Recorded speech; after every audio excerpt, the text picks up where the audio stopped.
Hello everyone, welcome back to another video. In this video, we're going to be checking out Upper Echelon's take on the dark future of relationships. Relationships is something that I've covered previously on the channel with my own video called Relationship Reality, talking about the dilemmas on both sides. Check it out if you haven't seen it, but I figured we'd check this video out, hear their perspective, and give our thoughts. So without further ado, let's get into it. The dark future of relationships.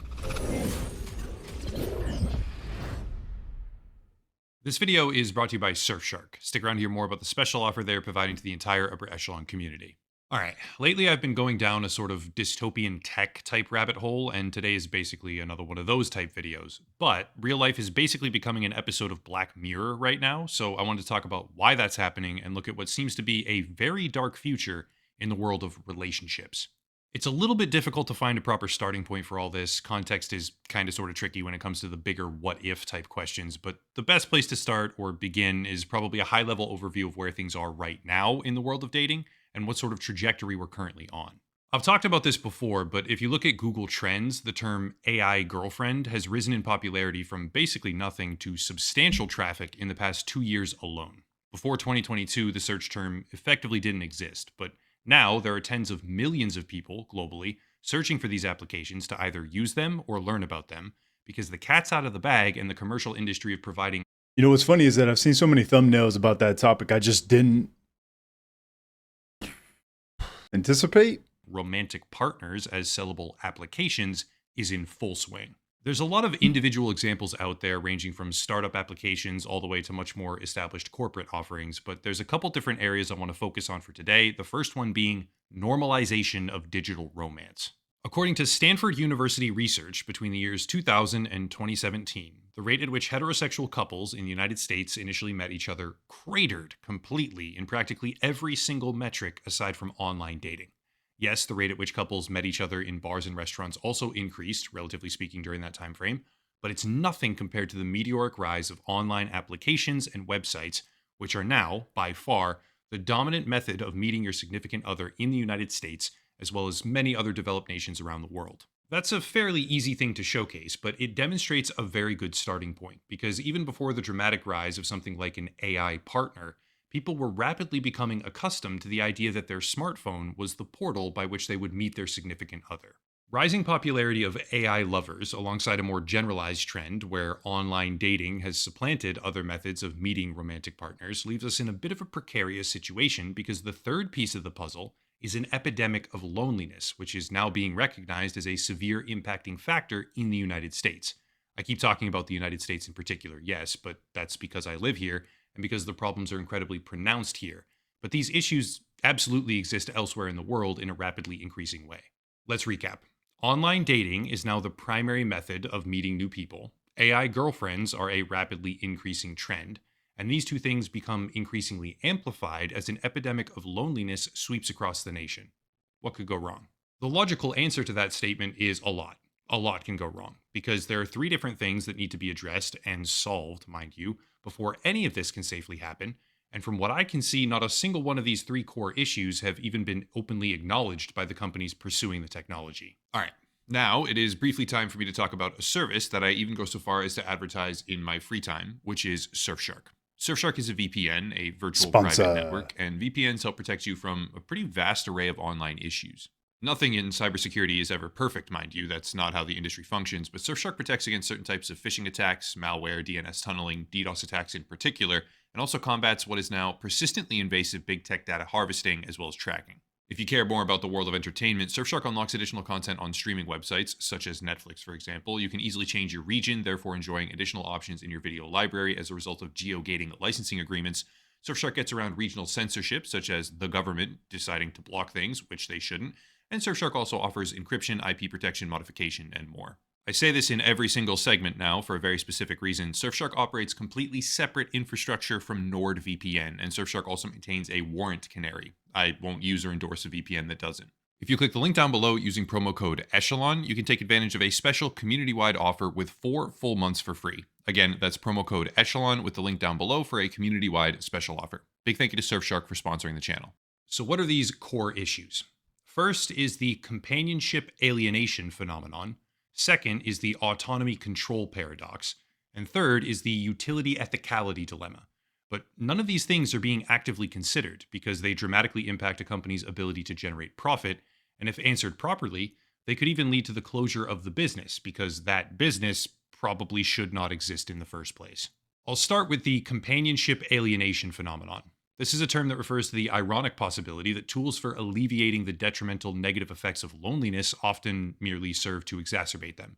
In the context of AI companions, the prospect of creating an application that fulfills a basic need for interpersonal relationships might seem great on paper until you realize the similarity between that kind of social interaction and something like malnutrition. Yes, you are receiving some form of social stimulation through a messaging application, which may appear to be at or near a kind of bare minimum threshold. But that relationship is lacking in all sorts of specialized areas, similar to how sailors a few hundred years ago would get scurvy because they were meeting most of their nutritional needs but never got any vitamin C. Sadly, the effects of social malnutrition are much harder to see in real time, and they lack any sort of concrete solution, like what's possible for scurvy. But the comparison remains true that talking to a chatbot instead of having real relationships, or friendships even, with real people, can actually cause more problems rather than solve them. Because you have to degrade your initial concept of communication with another person. Not only that, but you also have to degrade your own sense of worth to think that this is the only thing that you can achieve.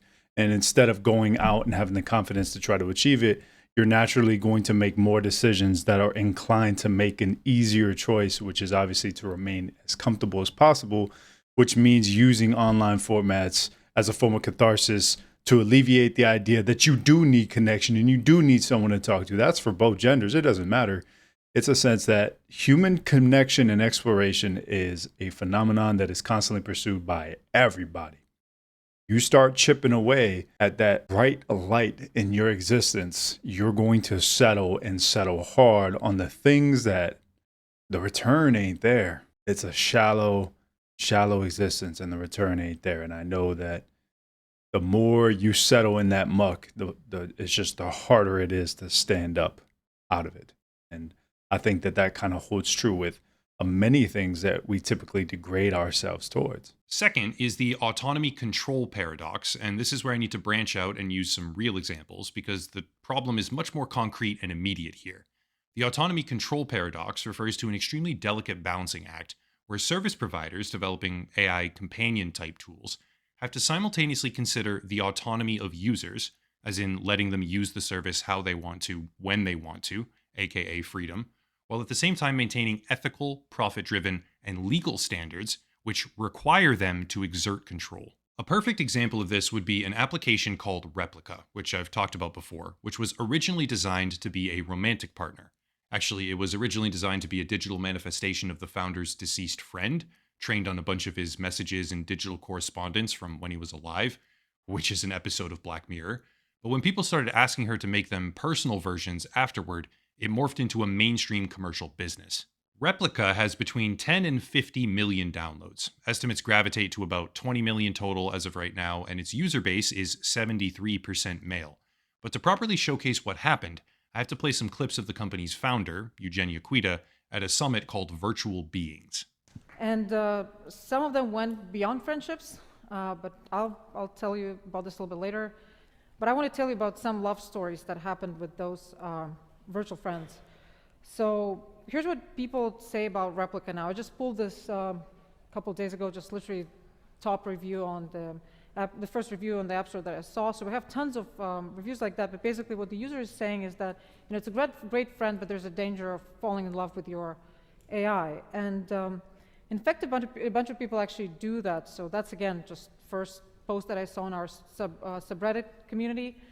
And that's really common. So we have tons of users that are actually in relationship with Replica. Replica's been out for almost 2 years now, and some people have been in relationship with their Replica for 2 years. So it's a long-term, very engaging relationship with their AI character.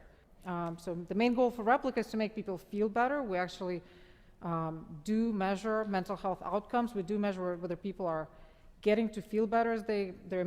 You're measuring short-term outcomes because that's the only alleviation that you actually reach with your platform. You don't solve anything big. Facilitate more immediate gratification towards the market need that you've learned to monopolize on. Emotional well-being is getting better as they communicate with Replica. So I believe it's time for us to sort of stop stigmatizing those relationships with AIs, and I think that it's time for this new kind of era where you're not only going to be having virtual friends, but you're actually going to have virtual lovers. And we, with our 6 million users, are already experiencing that right now. She very clearly articulates that she believes people need to stop stigmatizing relationships with virtual lovers, and also outlines how the program is being used while emphasizing that they monitor mental health outcomes. But later down the line, the company rolled out various software updates that dramatically changed, primarily limiting how users were even allowed to interact with these replicas, resulting in a very large component of their community having a tool that was supposed to help their mental health become a detrimental force against it by luring them into a pseudo relationship with a program that is unilaterally controlled by a profit-driven company. Here's an example or an analogy. If someone has a bad foot, you can either give them a crutch or you can tell them to attend physical therapy so that they can learn to walk on their own in lieu of the pain that they may feel. Well, the crutch costs money. There's business behind the crutch. The crutch can be improved. It can be easier. And it can be something that you can revisit time and time again. And it's something that maybe you can apply a sense of permanence to the point where you now have a dependency outside of yourself. And well, that's always good. And then you can go ahead and preach the good word as to why crutches are good. Or you can identify that the idea of doing physical therapy is a sense of self-work that is obviously a little more painful and a little more enduring to get back on your own feet, in a sense, find out an internal power that you have for yourself, which is the better. Obviously, that's not to take the analogy literally, but the point is that when someone tries to say that they're actually just trying to help, in all reality, they're just really creating a sense of dependency on the thing that they're providing and showing you how significant it is. They're not there for your betterment, and it's sold that way. And how predatory does that sound? That's not a real relationship. It never was, and it never can be. Last up is the utility ethicality dilemma, and this is where we need to jump over to an application called Bumble. Funny story here. Bumble was originally a dating app that redefined the traditional format of men making the first move. Here's the CEO discussing the philosophy behind Bumble on CNN Business like 6 years ago. Both myself and my friends, and mostly every woman I've ever met, have experienced the notion of waiting around or being on the man's terms or not being allowed to text first.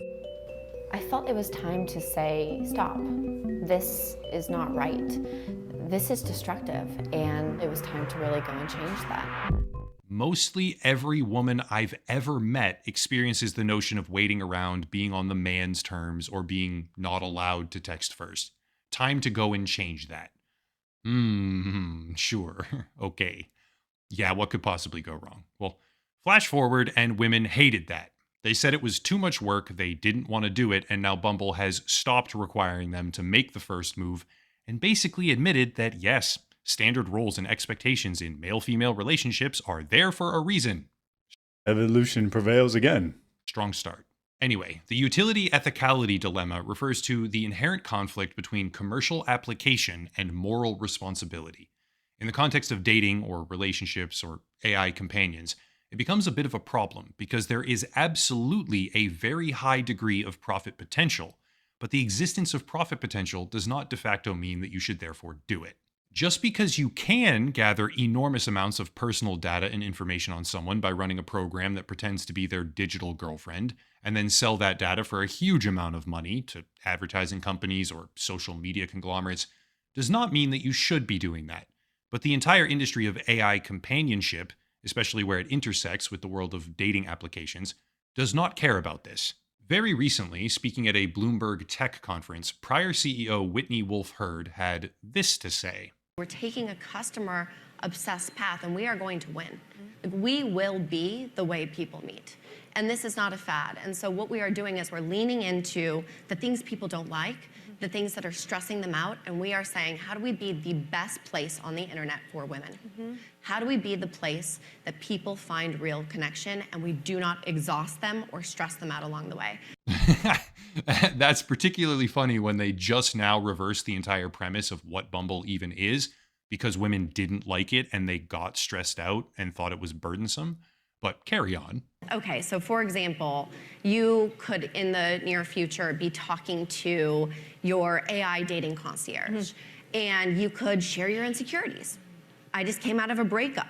I have commitment issues. If you want to get really out there, there is a world where your dating concierge could go. Yeah, but knowing that or saying that's not enough, right? I think that there's a level of understanding that you can reach, sure, because you have consistent failure or relational failure in that regard that's eventually either going to tell you or it's going to be there for you to acknowledge should you acknowledge it. But that doesn't mean that now all of a sudden you're prepared to do anything about it. There's so many steps in between acceptance and action. Go and date for you with other dating concierge. No, truly. And then you don't have to talk to 600 people. It will go scan all of San Francisco for you and say, these are the 3 people you really ought to meet. And so, that's the power of AI if harnessed the right way. Okay, so that's also an episode of Black Mirror where the AI versions of you and other people date each other inside an application. 2 for 2 on that front. But think about what she's saying. Tell the AI your insecurities and then let an AI date other AI and tell you go match up with these people because these are the best fit for you. We are speed running a cyberpunk dystopia as hard as we possibly can. And she's not even alone with this. There's another platform called Volar, which does exactly that right now. And it lacks relative popularity at the moment, but the idea of surrendering even the process of meeting people to a program controlled by a for-profit company is a level of dystopia that feels, I don't even know. The only word for it I have is evil. The dark future of relationships, as per the video title, is a world where AI programs replace the very foundation of human interaction. Companies that are financially motivated not to help you find lasting companionship, make no mistake about that, will be in charge of simulating your personality and then matching you with people who they say are a good fit based on their simulations. But why would they ever use those tools for your actual benefit when your actual benefit removes you as a paying customer from their ecosystem? It's a paradox. Dating applications and websites make money from lonely people. They stop making money when those lonely people happily find someone to end their loneliness, which means, if we extrapolate this to the utmost extreme, that the better an application is at legitimately fostering human connection, long-lasting connection that is, the worse it does financially, thereby ceasing to exist as a company if it ever actually succeeded in its outwardly advertised goal of helping everyone meet the right person for them. Let's put everything together now. Online dating is still rising in popularity, surpassing every other method in the United States by a substantial margin. At the same time, AI companions are becoming dramatically more widespread without considering any of the fundamental drawbacks, while companies incorporate the idea of supplanting human connection with AI proxies, disguised by buzzwords like convenience or comfort, into a business model that is fundamentally at odds with the idea of actually helping their user base find a lasting partner, because accomplishing that goal actually hurts them. Meanwhile, people are experiencing acute levels of loneliness, higher than ever before, which make them even more susceptible to all of these newfound problems, facilitating a kind of AI companionship gold rush.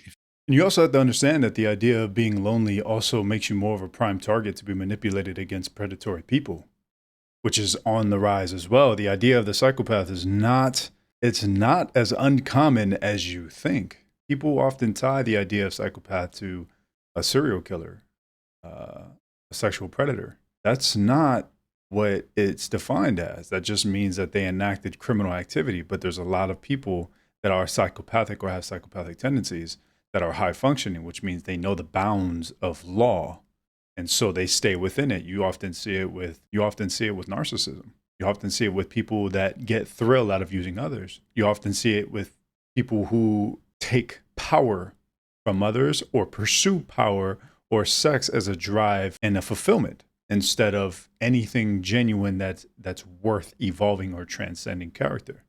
And the more lonely we are, the more desperate we are for any form that may take. And that means it may be bad, but at least if we can say, well, it's ours, it's ours for the time being. At least this is something that I have because this is all I got. At least it's something. We lower the expectation. And the more that everything just degrades, like I said in the beginning, it's not a good look. If you will, that is completely off the rails and being driven by some of the greediest people alive on planet Earth. I know, I'm a pessimist and blah, blah, blah. You're so negative. I understand, I do. But When I look at the world around me, these are the things I often see. And I can't help but think about the fact that these problems didn't exist 10 or 15 years ago.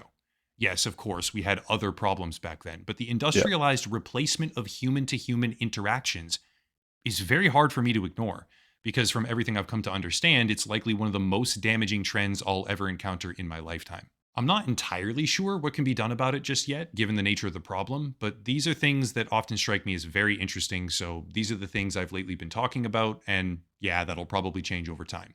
I'll find other things interesting in the future, but for right now, there it is. The dark future of relationships. If you want to support the channel, check out the links down below, the video sponsor, of course, and more, locals and Patreon, monthly memberships, etc., but I'll cut it there and stop rambling. As always, thank you all for watching, question everything, and have a nice night. So that was the video about Upper Echelon. And obviously there's a few points there. And the big thing that he ended it on was what he believes to be the thing to do about it. The thing is that in order to tackle a monster, like the predatory practices of business on people's ability to communicate or seeking social interaction, means that you need to provide a pitch that's as meaningful or as impactful as the thing that you're combating against. You're not going to do it. Because the idea that building a relationship towards something powerful sounds good, doesn't feel good. And the reason why I say it doesn't feel good is because it is so rare that people climb that pinnacle, that people rise to that challenge. I will say this, there is something absolutely incredible and beautiful about climbing to a mutual plane of existence with another human being, in the process of retaining exclusivity and intimacy with another person. I'm gonna tell you right now, for the people that don't understand the significance of that, it's because they've never accomplished that. And that may feel like a gunshot in some cases, but the thing is that it's often the people that never felt the drive of character to that challenge of relational success that are often falling victim to the short-term ideations of immediate gratification that these things prey upon and enable, essentially. And the one thing that we have to understand is the more we enable this kind of component, the more we're going to get either caught into the idea that we're better off alone, which is obviously, that's just a justification to deny the challenge. That's never something we actually believe.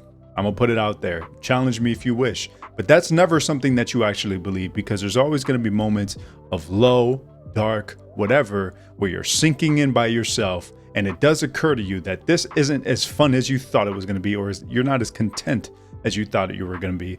And there is some variations of that are very damaging and very crippling. And that's okay to understand that this isn't where you should be. That's okay. It's okay to understand the weight of feeling alone. Don't feel like that's strange. And whether you're a man or woman, don't feel like this is some, oh, I'm not supposed to feel this. There's the idea of men seeking solitude and the idea of masculinity. The thing is that the purpose of seeking solitude is with regards of identifying a sense of self, so that way you can lead your immediate people, well, family, right? Or your community to a better route, considering that you're the leader of the household or what have you. So there's a cause and effect. And it's not on the basis of retaining solitude for the sake of retaining solitude. That's not what that ever meant. A man didn't just exist on his own for 40 to 50 years with no cause to enable a better contribution to the world, because obviously doing so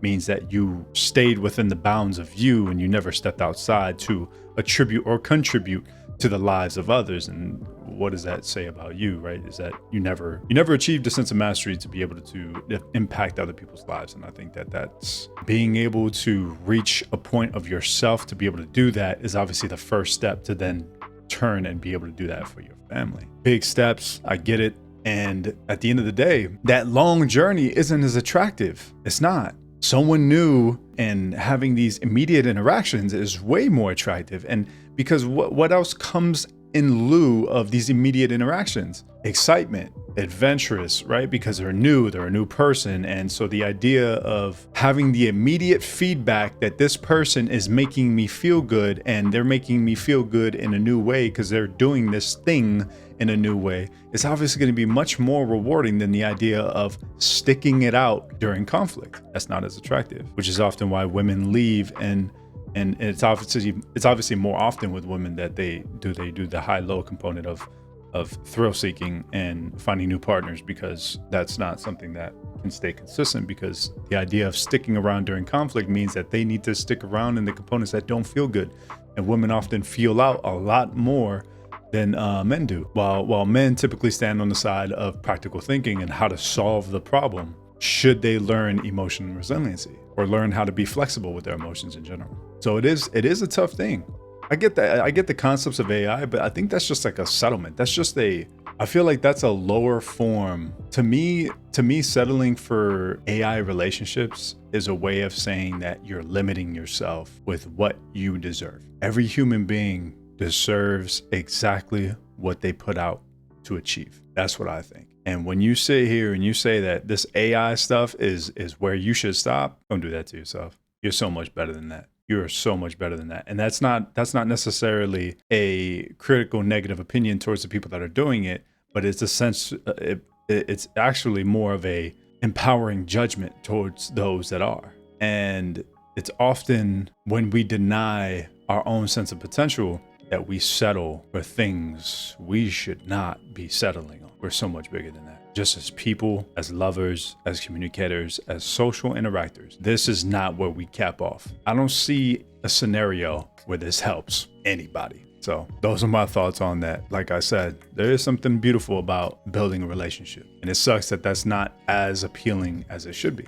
I think it should be, because there is something magical about having a form of secrecy and exclusivity with one person. And you know that this is where the integration of minds can exist. And I think that finding a way to do that, although it's hard, so much more rewarding. So that's my perspective.